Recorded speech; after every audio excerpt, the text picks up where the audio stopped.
Ok, je vais te montrer comment je fais le fraisier à la maison.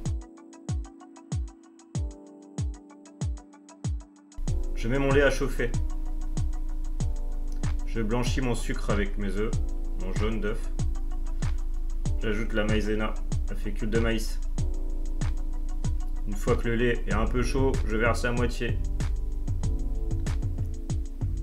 Je remets le tout à chauffer. Je mélange jusqu'à ébullition. Une fois que ça bout, je coupe. Je verse dans un plat, je filme au contact et je laisse refroidir au réfrigérateur.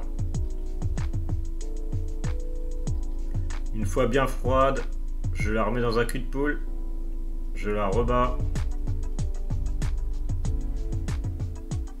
et je vais ajouter 250 g de beurre pommade, un beurre bien mou en 2 fois.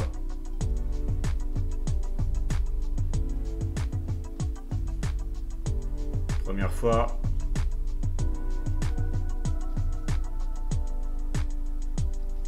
Et une deuxième fois. Une fois fini, la crème est prête. Pour la génoise, je vous ai montré dans une autre vidéo précédente. Je vous mets le lien en description de la vidéo, ainsi que les ingrédients et les quantités.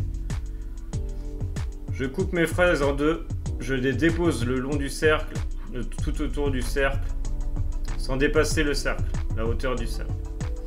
Je vais couper ma génoise pour qu'elle rentre pile poil au milieu des fraises. J'ai fait un sirop, du sucre et de l'eau que j'ai fait bouillir tout simplement. Je mets une partie de ma crème. Je lisse les fraises avec la crème contre le cercle.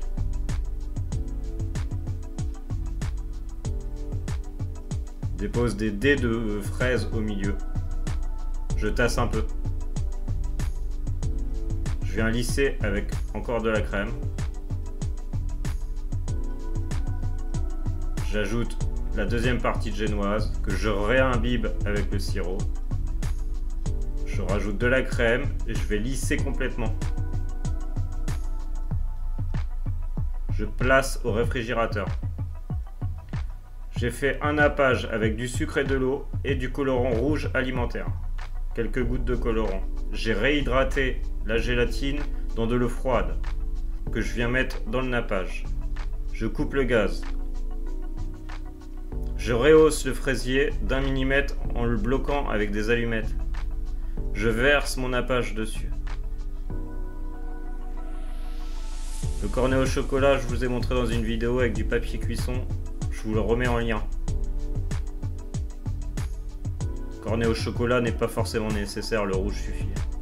Et je viens placer au réfrigérateur minimum 1 heure pour que la gélatine prenne bien. Plus qu'à décorer. Et voilà, magnifique.